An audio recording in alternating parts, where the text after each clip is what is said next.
자, 이어서 오후에 공과의 말씀을 살펴보겠습니다. 공과의 말씀은 이사야 7장 1절부터 13절까지 있는 말씀입니다. 말씀의 제목은 두려워 말고 믿음에 굳게 서라 라고 말씀 제목입니다. 두려워 말고 어디에 굳게 서라고요? 믿음에 굳게 서라. 본문의 말씀을 통하여서 이사야 선지자가 어려움에 빠져 있었던 아하스 왕에게 이러한 말씀을 주고 있는 겁니다. 자, 이제 본문의 말씀 13절까지 있는 말씀을 통해서 대제를 세 개로 나눴는데요. 첫 번째 1절과 2절에 있는 것처럼 왕과 백성이 큰 두려움에 사로잡혔어요. 왜 그랬을까? 그걸 살펴보도록 하겠고, 그리고 3절과 9절부터 두 번째로 그 어려움에 빠져 있는 왕에게 하나님의 위로와 격려의 말씀을 이사야 선지자를 통해서 주셨습니다. 그러나 마지막 세 번째 보시면 아하스가 불신함으로 하나님께서 이사야를 선지자에서 경고의 말씀을 주신 겁니다. 자, 첫 번째 네 줄 봐가지고 왕과 백성들이 큰 두려움에 빠지게 됐는데 왜 그랬을까? 아람과 북이스라엘이 연합으로 그 남쪽에 있는 유다를 쳐들어오려고 했기 때문에 그래요. 1절 보시면 우시야의 손자요 요담의 아들인 유다왕 아하스 때에 아람왕 르신과 르말랴의 아들 이스라엘 왕 베가가 올라와서 예루살렘을 쳤으나 등이 이기지 못하였더라. 우시야의 손자요 요담왕의 아들인 유다왕 아하스 때에, 지난주 6장에서는 선지자 이사야가 하나님의 소명, 부르심을 받고 그 하나님의 사명을 감당했던 것을 소개했는데, 이제 7장에서는 그 유다가 북이스라엘과 아람이라고 하는 나라의 연합군이 쳐들어온 사건을 기록한 겁니다. 그 중에서 이제 다음 주에는 이제 동정녀 마리아의 그 수태에 대해서도 이제 예언한 그런 말씀이 등장하고 있는데, 오늘 13절까지 그 유다의 12번째 왕이었던 아하스 시대에 어떠한 일이 있었는가를 말씀한 겁니다. 아하스, 이름의 뜻은 소유자라는 뜻인데요. 이 사람은 그 이스라엘의 왕 중에서 참 악한 왕 중에 대표적인 왕을 들라라고 하면 이 사람을 들어요. 아하스. 그 아들이 이제 뒤에 가서 히스기야고, 그 아들이 또 므낫세인데, 이 아하스 참 악한 왕이었는데 자기 아들을 몰렉이라고 하는 신에게 불태워가지고 드렸던 아주 악한 왕이 이 아하스. 누구를 불태워서 드렸다고요? 자기 아들. 누가 살라고? 지가 살라고. 그걸 본받아가지고 뒤에 가서 이제 보게 되겠는데, 그 손자인 므낫세가 그걸 봤던 것 같은지, 아무튼 그 이제 므낫세가 그걸 보고 그 신을 따라서 섬기게 되는데 아주 악한 왕이었습니다. 그 악한 왕이 다스릴 때에 어떤 일이 있었는가 하면, 그 하반절에 있는 것처럼 아람 왕 르신과, 아람 왕의 왕의 이름이에요. 르말리아의 아들 이스라엘 왕 누구? 베가가 올라와서 예루살렘을 쳤으나 능히지 이기지 못하였다. 이 아람, 여기서 보시면 저기 잘 보이시죠? 제가 찾아놨습니다. 아람이 어딘가 하면 여기에요.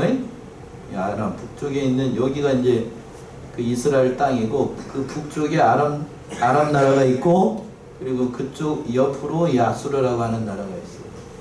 그러니까 이 아람하고 아수르가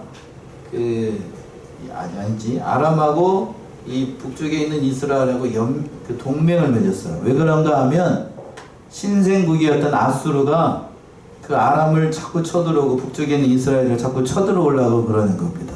그러니까 살기 위해서 아수르가 뒤에 가서 이제 아람을 정복하게 되고, 살기 위해서 이 아람이라는 나라하고 북쪽에 있는 나라가 뭘 맺었다고요? 동맹 관계를 맺었어. 근데 전에는 아람 나라하고 이스라엘 나라가 원수 나라입니다. 원수 나라. 그 원수 나라인데, 이 북쪽에 있는 옆쪽에 있었던 아수르가 크게 번성을 해가지고 자기 나라 두 나라를 쳐들어오려고 그러니까 살기 위해서 두 나라 원수지간이었는데 서로 동맹 관계를 맺었던 거예요.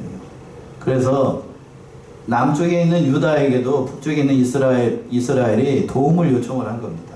남쪽에 있는 유다에게 도움을 요청을 한 거예요. 아하스에게 도움을 요청했다. 우리 세 나라가 그래서 합쳐서 어디를 막자고?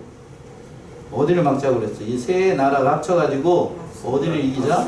야수르를 이자 그랬더니 남쪽에 있는 아하스가 이걸 남쪽에 있는 유다가 이걸 거절을 하고 어디에다가 사신을 보내게 되냐면 조공을 보내가지고 누구의 도움을 요청을 한 거예요? 아수르의 도움을 요청을 한 거예요. 그렇게 도움을 요청하니까 그 소식을 들었던 이 두 쪽이 북쪽에 있는 두 나라가 북이스라엘하고 아람하고 동맹을 가지고 어디를 쳐들어오게 되는 거예요. 지금 남쪽에 있는 유다를 쳐들어오게 되는 거예요. 이게 어떻게 된 나방인지 이해가 되시지요? 그러니까 그렇게 됐던 겁니다. 그런데 쳐들어왔는데 많은 곳이 함락이 됐어요. 북쪽에 있는 이스라엘이 남쪽에 있는 유다보다 더 힘이 세고 또 두 나라가 연합을 했으니까 남쪽에 있는 조그마한 유다가 이걸 맞대응할 여력이 안 되잖아요. 근데 하나님께서 예루살렘은 빼앗기지 않도록 막아주셨어요. 그 말이에요. 예루살렘을 쳐서는 능히 이기지 못하더라 됐습니다. 자, 2절의 말씀이 그 말씀인데 또 2절 보시면 혹이 다윗 집에 구하여 가로되 아람이 에브라임과 동맹하였다 하였으므로 왕의 마음과 그 백성의 마음이 삼림이 바람에 흔들림같이 흔들렸더라. 예, 이 말씀이에요. 이 말씀. 요 표에 있는 이 말씀이요. 혹이 다윗의 집에 구하되 아람이 어디하고 동맹을 맺었어요? 에브라임은 북쪽 이스라엘 얘기를 하는 거예요. 대표적인 지파니까 북이스라엘과 동맹하였으므로 여기서 왕은 누굴 얘기를 하는 거예요? 앞에 1절에서 아하스가 이 소식을 듣고 두 나라가 연합해서 쳐들어오게 되니까 그 백성의 마음이 살림의 바다, 이 나무가 바람에 흔들리는 것처럼 다 흔들렸다는 거예요. 막아낼 방법이 없죠. 막아낼 방법이 없어. 앞에서 얘기했던 것처럼 아람과 북쪽에 있는 이스라엘은 서로 원수지간이에요. 원수지간. 그런데 살기 위해서 아수르 아주 흉악한 나라입니다. 이 흉악한 나라가 쳐들어오려고 하니까 둘이 연합을 맺었어요. 동맹관계를 맺었다. 역사를 아는 사람이 성경 역사를 아는 사람은 알겠지만 이 두 나라가 연합을 했지만 결국 어디한테 지게 되냐면 아수르한테 져요. 그래서 이 전쟁의 결과 아람은 뒤에 가서 2년 뒤에 멸망을 하게 되고 그리고 또 북쪽에 있는 이스라엘도 어떻게 됐을 것 같습니까? 아수르의 결국 나라를 빼앗기게 돼요. 그런데 안타까운 사실은 뭔가 남쪽에 있는 유다가 두 나라가 쳐들어오니까 아수르의 조공을 바치고 도움을 요청을 했는데 그 아들 히스기야 때 아하스의 아들 히스기야거든요. 그렇게 하면 이 아수르가 자기들은 살려줄 줄 알았어요. 그런가요? 북쪽에 있는 이스라엘이 멸망을 하니까 이가 없으면 뭐가 시리다고요? 잇몸이 시린 것처럼 북쪽에 있는 아람이 죽고 이스라엘이 죽고 그러니까 남쪽에 있는 유다도 아수르의 사내립이 그냥 엄청난 대군을 몰고 와가지고 쳐들어오게 되는 거죠. 그런 역사적인 배경이 있습니다. 그러니까 오늘 본문의 말씀 돌아와서 그 소식이 두 나라가 연합해서 쳐들어온다는 얘기니까 마음이 얼마나 힘들냐, 괴로웠냐. 자기 힘으로 이걸 막아낼 수 없으니까. 그래서 하나님께서 그 엄청난 전쟁의 소식을 듣고 이사야 선지자를 보내가지고 그들의 마음을 위로하고 격려해 주시는 겁니다. 그 말씀이 3절에 있습니다. 3절 보십니다. 때에 여호와께서 이사야에게 이르시되 너와 내 아들 스알랴숲은 윗못 수도끝 세탁자의 밭 큰 길에 나가서 아하스를 만나. 때에 여호와께서 이사야에게 이르시되 두 나라가 연합해가지고 유다를 쳐들어온다는 소식을 듣고 하나님께서 이사야에게 임하셔가지고 말씀을 전하는 겁니다. 뭐라고 얘기를 하냐면 너와 내 아들 누구? 스알랴숲. 그러니까 하나님께서 이사야 선지자만 보낸 게 아니고 이사야 선지자의 누구도 그 아들도 같이 2명을 보낸 거예요. 2명. 왜 2명을 보냈을까? 2명을 보내는 건 증인의 숫자예요. 증인. 그러니까 이사야가 선포하는 그 말씀을 그 아들도 듣고 증인으로 삼은 겁니다. 증인. 스알랴숲이라는 그 이름의 뜻은 뭔가 하면 남은 자는 돌아올 것이다 라는 뜻이에요. 뭐한 자는 돌아온다고요? 남은 자는 돌아온다. 이게 굉장히 긍정적인 의미가 있고 부정적인 의미가 있는데 긍정적인 의미라고 하는 건 이 전쟁에서 다 죽지 않고 살아남은 자들, 남은 자들이 있다는 얘기고 부정적인 의미라고 한다는 건 오직 남은 자만 돌아오는 거니까. 믿지 않는 자들은 어떻게 된다는 얘기죠? 죽는다는 얘기예요. 죽게 될 것이라는 얘기입니다. 그러니까 하나님께서 이 말씀을 전하면서 긍정적인 부정적인 의미가 있는 거예요. 그러니까 남은 자만은 살아납니다. 남은 자만 살아난다는 거니까 남은 자가 많이 살아남겠어요? 적게 살아남겠어요? 한번 얘기해 보죠. 적게 남은 거예요. 적게. 그러니까 이거 긍정적인 믿음도 있고 부정적인 의미가 있어요. 그래서 이 전쟁을 통해서 많은 피해를 입게 될 것이지만 그래도 하나님께서 이 전쟁을 통해서 이 유다를 살려주시겠다는 긍정적인 의미로 해석을 한다는 거고, 전쟁을 통해서 많은 어려움을 겪게 될 것을 또 말씀하신 그런 대목이기도 합니다. 근데 이 두 사람을 보내면서 윈못 수도 끝 세탁자의 밭 큰 길에 나가서 아하스를 만나라. 이때 당시 아하스가 있었던 곳을 나타내는 것인데 수도가 나옵니다. 수도. 그렇죠. 윈못 수도의 수도. 목사님이 수도가 지금 수도만 아니 그 지금 수도예요.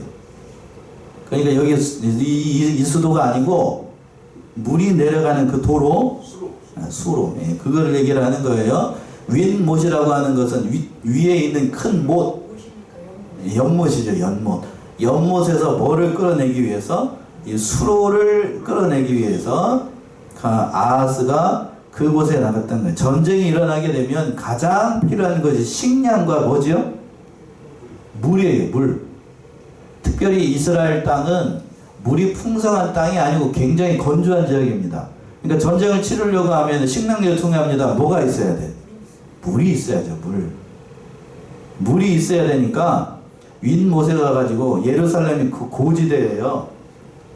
이렇게 올라가서 산 꼭대기에 있는 게 그 예루살렘이라고 해요. 그러니까 그 예루살렘까지 오는 뭐를 마련하기 위해서, 그 물을 마련하기 위해서, 수많은 대군이 살기 위해서, 많은 사람들이 살기 위해서는 물이 절대적으로 필요합니다.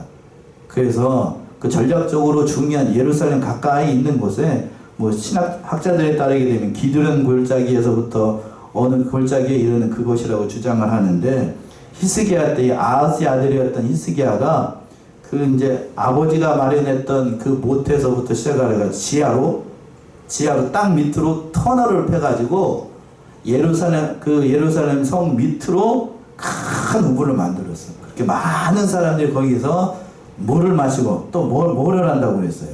세탁자의 밭이라고 그랬죠?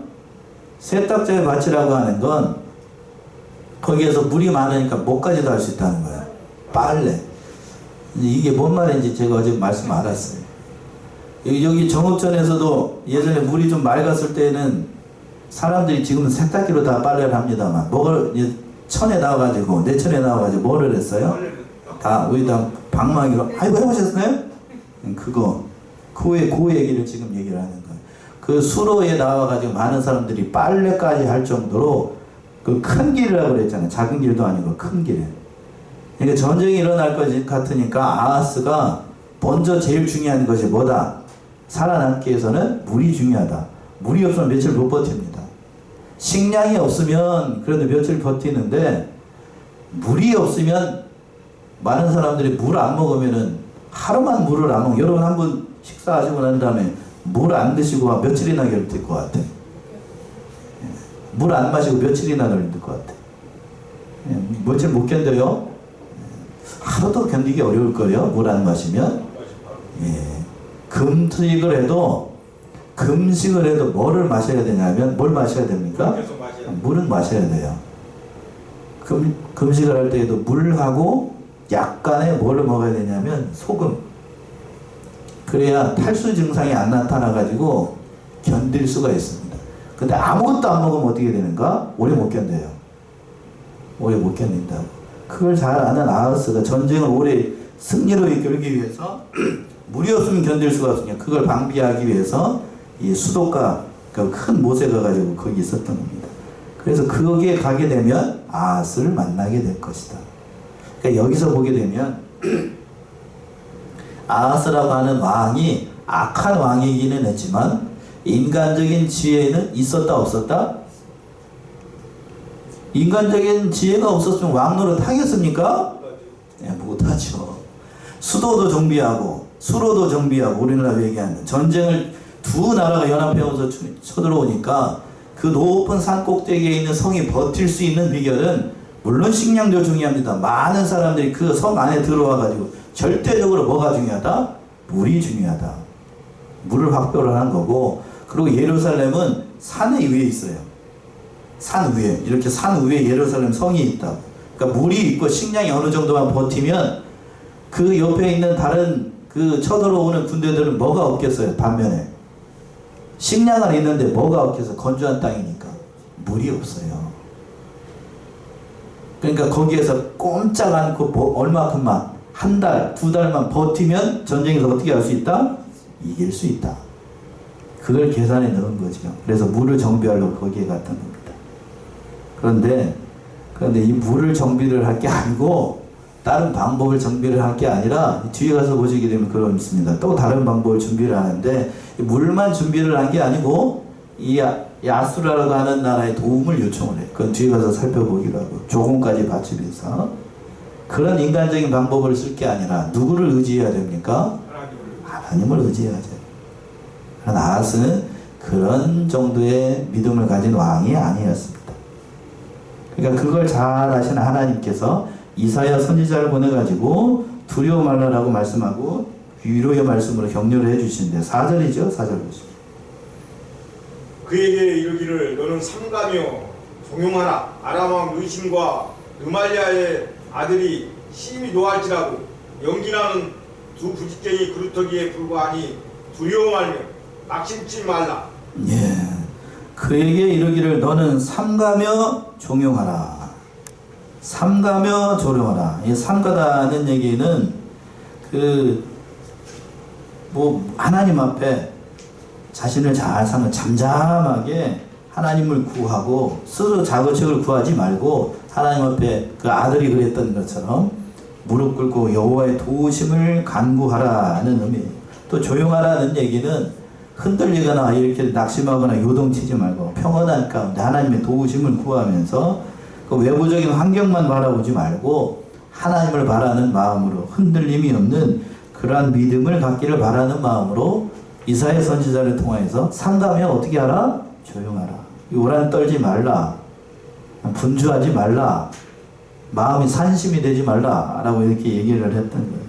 그러면서 뭐라고 얘기를 하시냐면 아람 왕 르신과 르말레의 아들이 심히 노할지라도 아람 왕 르신 두 나라의 임금을 얘기하는 거죠. 근데 또 르말레의 아들 북쪽에 있는 이스라엘의 왕을 얘기를 하는 거예요. 베가를 얘기를 하는 겁니다. 그런데 그 두 왕이 심히 노할지라도 여기서 노한다는 말이 문자적으로 번역하면 재밌어요. 이 말이 콧구멍이 활활 타오르다라는 뜻입니다. 뭐가 활활 타오르나요? 콧구멍이 활활 타올라. 그림이 그려집니까? 사람이 화가 나면 뭐가 팽창을 해? 그래서 이렇게 벌렁거리면서 연기가 난다. 그걸 이렇게 표현하는 거예요. 재밌죠? 그러니까 두 왕이 콧구멍을 크게 벌리면서 연기를 푹푹 띄면서 이렇게 날지라도 그러나 그들은 그렇게 노하고 화를 내는 건 연기 나는 두 부직갱이 그루터기에 불과하다. 참 하나님이 아주 기가 막히게 표현을 하고 있어요. 콧구멍에서 김이 날 정도로 헉헉거리고 화를 내도 그들은 연기 나는 막 부직갱이 아시죠? 불 때 보셔서 아시잖아요. 불 뗄 때에 잘 타도록 해가지고 그 지팡이 있잖아요. 부직갱이 이렇게 잘 하라고 이 나무 넣고 또 수수기고 이렇게 들치기도 하고 그 부직갱이 그루터기. 이 그루터기라고 하는 것은 부직갱이의 끝. 부직갱이의 끝 어떻게 되죠? 불 하나 이렇게 재피다 보면 불 뒤에 어떻게 돼요? 까맣게 타잖아요. 빨갛게 타기도 하고. 두 부직갱이의 끝이라는 얘기는 불이 꺼진 새카만 아무것도 아닌 존재라는 뜻이에요. 아무리 연기가 펄펄 나고 코가 벌렁거리면서 그렇게 해도 그들은 불이 꺼진 부직갱이에 불과하다는 얘기입니다. 이해되십니까? 이게 뭔 말인지? 그러니까 아무 힘이 없다. 아무 힘이 없는 존재다. 그리고 뭐 해발라 탄다고 뭐 한다고 뭐 사람 죽일 것이 달라들어도 불이 꺼진 까맣게 탄 부직갱이 끝에 있는 그러한 존재밖에 되지 못한다는 얘기예요. 이 말씀 그대로 앞에서도 말씀드린 것처럼 이언의 말씀처럼 이 전쟁이 있고 난 다음에 2년 뒤에 아람 나라는 아수르에 의해서 멸망을 받게 되고, 그리고 12년이 지나가지고 북쪽에 있는 이스라엘도 역시 아수르의 침략을 받아서 멸망하게 됩니다. 그러니까 두려워 말고 낙심하지 말라, 이렇게 말씀을 하신 거예요. 또 5절과 6절 보시면 아람과 에브라임 왕과 르말리아의 아들이 악한 꾀로 너를 데려가여 이르기를 우리가 올라가 유다를 쳐서 그것을 고나게 하고 우리를 위하여 그것을 파하고 다부엘의 아들을 그 중에 세워 왕을 삼자 하였으나, 아람과 에브라임 왕과 르말레의 아들이 악한 꾀로 너를 데려가여 이르기를. 에브라임 왕과 르말레의 아들, 이 두 왕이 연합해가지고 악한 꾀를 도모해가지고 유다에 올라가서 치고 어렵게 만들고 그들을 파하고 다부엘의 아들을 왕을 세워가지고 삼자, 이렇게 얘기했어요. 그러니까 두 왕이 이스라엘의 남쪽에 있는 유다에 쳐들어와가지고 그 아하스를 죽여버리고 자기가 원하는 새로운 왕, 다부엘의 아들이라고 구체적으로 누구를 얘기하는지 잘 알 수가 없습니다. 그러니까 나라를 멸망시키려는 게 목적이 아니고 자기 말 잘 듣는 그 섭정 왕을 세워가지고 꼭두가시를 세워가지고 자기 말 잘 듣는 사람을 이렇게 인간적인 괴력을 꾸며서 이렇게 세운 거예요. 그러나 그 말씀대로 이루어지는가? 그렇지 않죠? 7절의 말씀인데 7절. 주 여호와의 말씀에 이 도무가 서지 못하며 이루지 못하니라. 이 도모가 서지 못하고 이루지 못한다. 이 당시 정황을 봤을 때에, 이 아하스 입장에서 봤을 때에는 이사야가 전해준 이 하나님의 말씀을 참 믿기 어려웠겠지만, 그런 하나님 분명히 말씀하십니다. 사람이 아무리 계획을 세우고 뭔 일을 해도 그들은 아무것도 아니다. 앞에서는 뭐라고 그랬어요? 두 부직갱이 그 그루터기에 불과하다. 부직갱이에 불과하다. 어렵게 얘기하지 말고 이 부직갱이에 불과하다. 부직갱이는 뭘 할 수 있겠느냐? 불이나 떼면 모를까? 네? 그런 존재들이 뭐 하나님 앞에서 대적하겠느냐? 열방이 아무리 해도 그건 아무것도 아닌 존재들이다. 그걸 두려워하지 말라고요. 그러면서 또 예를 들어서 얘기해요. 8절 9절 보시면 대저 아람의 머리는 다메섹이요 다메섹의 머리는 느신이며 에브라임의 머리는 사마리아요 사마리아의 머리는 르말리아의 아들이라도 65년 내에 에브라임이 패하여 다시는 나라를 이루지 못하리라. 만일 너희가 믿지 아니하면 정령이 굳게 서지 못하리라 하셨다 할지니라.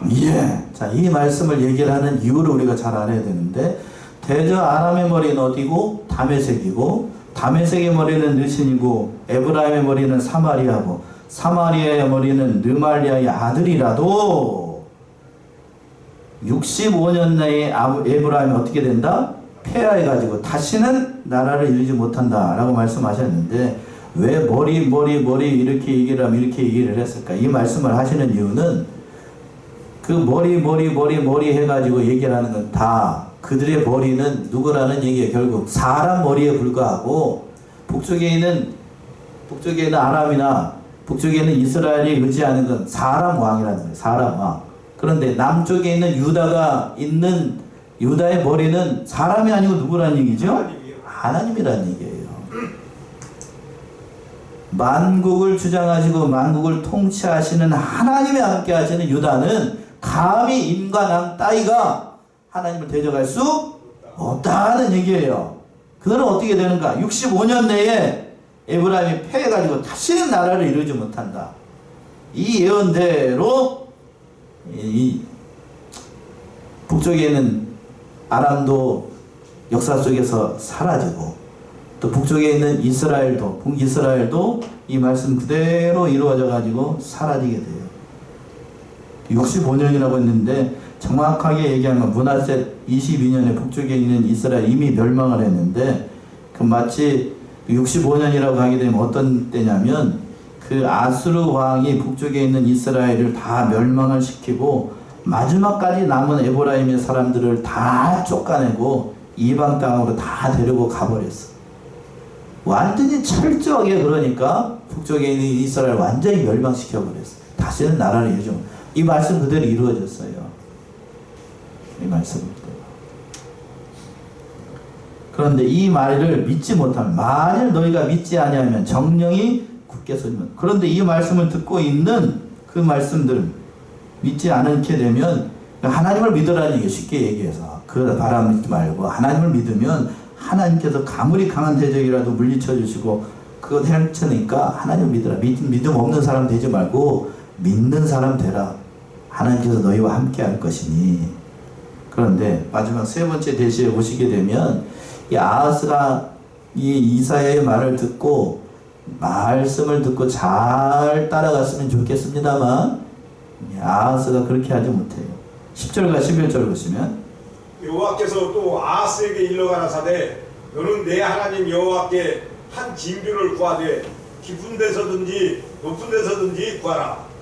하나님께서 믿음이 없는 아하스를 바로 세우기 위해서 여호와께서 또 아하스에게 일러 가라사대 너는 내 하나님 여호와께 뭐를 구하라?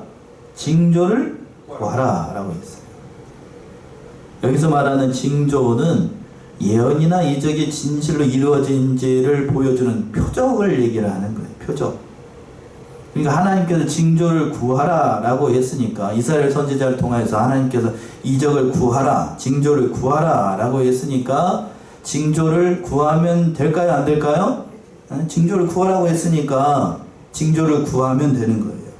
왜 그러면 하나님께서 왜 징조를 구하라라고 굳이 이사야 선지자를 보내가지고 이 말씀을 하셨을까? 누구에게 믿음의 확신을 주기 위해서예요. 하나님께서 누구 왕을? 아하스에게 믿음이 없으니까요. 뭐가 없으니까? 믿음이 없으니까 믿음을 주기 위해서 징조를 구하라. 구체적인 징조를 구하라. 그럼 내가 살아계신 하나님이라는 사실을 너에게 보여주겠다라는 뜻이에요.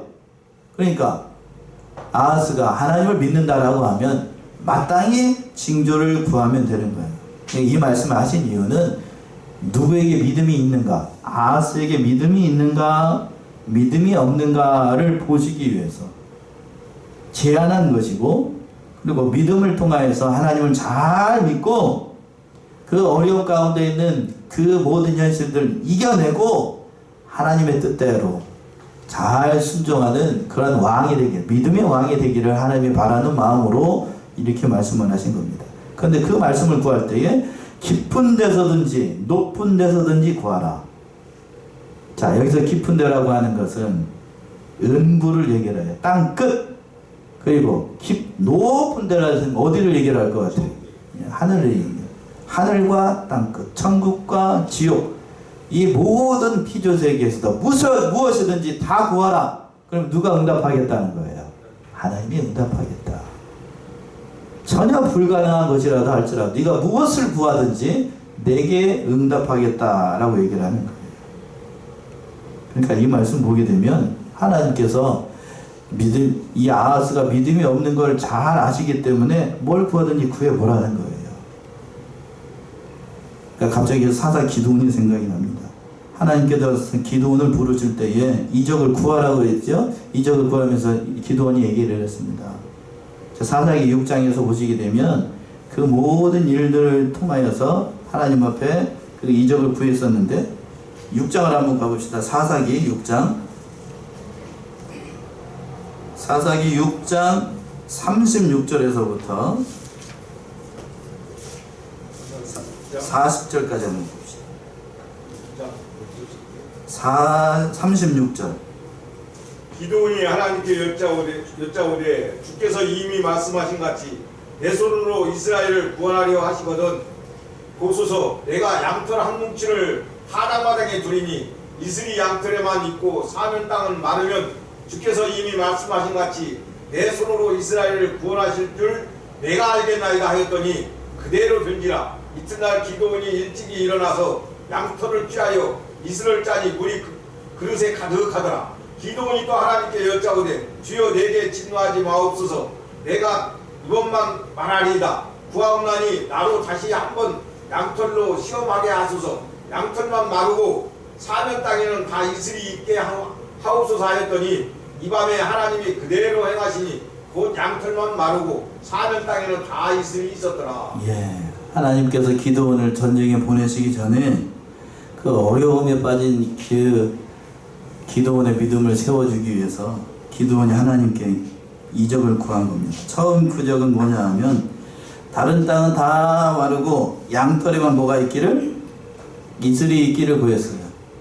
우리 인간적으로 생각하면 땅은 다 젖었는데 양털 가만히 있는데 양털에만 물이 있기가 쉽지 않잖아요. 다 있으면 다 있어야 되죠. 가봤더니 어디에만 있어? 양털에만 물이 있어. 물을 쫙 떠니까 물이 또 나왔어요. 그러면서 두 번째 뭘 구했냐면 양털만 마르고 이제 반대로 양털만 뽀송뽀송하고 어디는 그 땅들은 다 이슬이 있게 하려. 다음날 가봤더니 그대로 돼 있어. 그대로 됐다. 그러니까 하나님께서 기드온에게 이런 이적을 보이셨던 것처럼 오늘 본문의 말씀에 등장하고 있는 이 아하스에게도 어떠한 이득이든지 구해보라는 거예요. 하나님이 어떠한 분이신지를 보여주겠다고요. 그랬더니 아하스가 뭐라고 대답을 하는가. 이 말씀 우리가 잘 살펴봐야 돼요. 12절 보시면 12절 아하스가 가로되 나는 구하지 아니하겠나이다. 나는 여호와를 시험치 아니하겠나이다 한지라. 자, 우리 12절 우리가 같이 합독을 해봅시다요. 12절 시작. 아하스가 가로되 나는 구하지 아니하겠나이다. 나는 여호와를 시험치. 뭐라고 그랬다고요? 아하스가 나는 구하지 않겠다. 나는 여호와를 시험하지 않겠다. 마치 뭐처럼 느껴집니까? 네, 겸손한.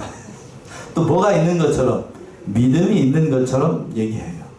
하나님을 시험하지 말라고 그랬으니까. 그렇죠? 믿음이 있는 것처럼 얘기를 한다고. 근데 이 말씀을 하시기 전에 하나님께서 이미 징조를 어떻게 하라고 그랬죠? 구하라고 했으니까 뭐 하면 되는 거예요? 구하면 돼요. 구하라고 했는데 구하지 않는 것도 그 죄입니까? 맞지요? 그거예요. 구하지 말라고 했는데 구하는 것도 죄고, 구하라고 했는데 구하지 않는 것도 불순종한 거야. 하나님께 저기 하는 거라고. 근데 구하라고 했는데 구하지 않겠다. 이 뭐요? 겉으로는 하나님을 시험하지 않겠다라고 하면서 은밀한 가운데 있는 아하스가 지금 하나님보다 더 의지하는 게 있어요. 더 의지하는 게 뭔가? 어느 나라를 더 의지한다고요?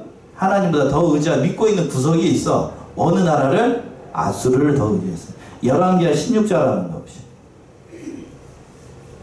열왕기하 16장 7절에서부터 9절.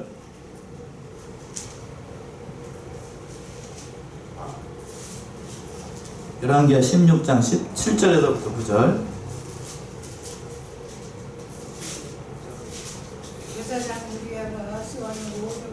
16장 7절. 열왕기하. 아하스가 아수르 왕 디글랏 빌레셋에서 저에게 사자를 보내 이르되 나는 왕의 신복이요 왕의 아들이라. 이제 아람 왕과 이스라엘 왕이 나를 친히 청컨대에 올라와서 나를 그 손에서 구원하소서 하고 여호와의 전과 왕궁 곳간에 있는 은금을 취하여 아수르 왕에게 예물로 보내었더니 아수르 왕이 그 청을 듣고 곧 올라와서 다메섹을 쳐서 취하여 그 백성을 사로잡아 길로 옮기고 또 르신을 죽였더라. 예. 그랬죠? 이제 아하스가 아수르 왕 디글랏 빌라셀에게 사자를 보내어 이르되 나는 왕의 신복이요 왕의 아들이라. 이제 아람 왕과 이스라엘 왕이 나를 친히 청컨대에 올라와서 나를 그 손에서 구원하소서 요청을 한 거죠. 그러면서 조공을 보냅니다. 조공을 보냈는데 여호와의 전과 왕궁 곳간에 있는 은금을 취하여 누구에게 보내고? 예물로 보냈어요. 조공을 보내가지고 날 구원해 주세요. 그 소식을 듣고 앞에 1절에 있었던 그 사건이 있었던 두 쪽에 있는 북쪽에 있는 두 나라가 연합해가지고 가만 놔두면 아수르하고 전쟁을 할 때 어디가 쳐들어오게 되겠어요? 밑쪽에 있는 유다가 쳐들어오게 되면 양쪽으로 협경을 받게 되잖아요. 그러니까 먼저 이스라엘 남쪽에 있는 유다를 친 겁니다. 자, 이곳을 보게 되면 아하스가 뭐가 없었다는 얘기예요? 하나님 믿는 믿음이 없어요. 겸손한 것처럼 가장을 합니다만 겸손한 게 아니에요. 그러니까 이걸 모를까요? 이사야가 감히 누구라고 모를까? 13절 말씀이죠. 이사야가 가로되 다윗의 집이여 청컨대 들을지어다.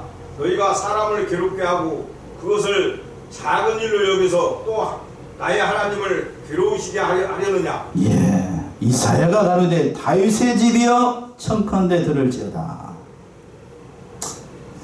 아하스여 들을지어다 라고 말하지 않고 누구의 집이여 들을지어다? 다윗의 집이여 들을지어다. 왜 이렇게 얘기를 했냐면 이사야의 안타까운 마음을 이미 잘 드러난 대목인데, 다윗 하면은 이스라엘 역사 가운데 하나님을 제일로 잘 믿었던 왕입니다. 그렇죠? 그 하나님을 가장 잘 믿었던 다윗의 집이 지금 아하스 시대에 와서는 하나님을 믿지 않아요. 그러니까 안타까운 마음을 가지고 하나님을 잘 믿었던 유다가 아하스 왕 때에 와서 이런 말을 한다고요. 그러니까 다윗의 집이여 청컨대 들을지어다. 뭘 들으라는 얘기야? 사람을 너희가 괴롭게 하고 그걸 작은 일을 여기고 또 나의 하나님 어떻게 하느냐? 괴롭게 하느냐. 네가 누구라고 감히 하나님 앞에서 위선적으로 겸손한 것을 떨면서 믿음이 있는 것처럼 그따위 말을 하느냐? 라는 뜻이에요. 어느 안전이라고 지금 하나님 앞에서 그런 소리를 하는 거냐는 거예요. 감히 누구라고? 하나님이 누구라고? 하나님이 이미 다 뭐하고 계신 거예요? 이런 속내를 다 뭐하고 있었던 거예요? 다 알고 계셨던 거예요. 다 알고 계셨어. 하나님 의지하느냐 하면서 하나님 앞에 뭐 믿음이 있는 것처럼 이렇게 거짓된 위선으로 하는 것, 하나님 모르실 리가 없어요. 나의 하나님을 괴롭게 하느냐. 징조를 구하라고 했는데 구하지도 않고 아스로 왕을 의지를 하면서 이렇게 얘기하는 거 하나님 모를 리가 없어요. 믿음 없는 거 하나님 기뻐하시지 않습니다. 하나님이 가장 기뻐하시는 건 믿음이 있는 거예요. 마지막 한 군데만 찾아보고 오늘 말씀 마칠게요. 히브리서 11장 6절이죠. 히브리서 11장 6절 천천히 다 찾아봅시다. 이게 가장 중요한 말씀이니까 오늘 말씀에서. 히브리서 11장 6절. 하나님을 기쁘게 하지 못하나니 하나님께 나아가는 자를 반드시 그가 계신 것과 또한 그가 자리를 찾는 자들에게 상 주시는 심을 기도할지니라. 자, 11장 6절에서 그랬습니다. 뭐가 없이는 기쁘시게 못하나니? 믿음이 없이는. 하나님께 나아가는 자는 반드시 그가 계신 것과 또한 그가 자기를 찾는 자에게 뭘 주신다고요? 상 주시는 믿음을 그래야. 그런 믿음이 지금 누구에게 없었던 거예요? 아하스에게 없었습니다. 그러니까 하나님께서 이스라엘 선지자를 통해서 이렇게 책망하시고 경고하시고 이렇게 말씀하셨던 거예요. 우리는 이러한 믿음 없는 자가 되지 말고 믿는 자가 되어서 하나님의 뜻을 이루어 나가고 하나님을 기쁘시게 하는 복된 우리 성안의 성도님들 모두가 되시기 바랍니다. 기도하겠습니다.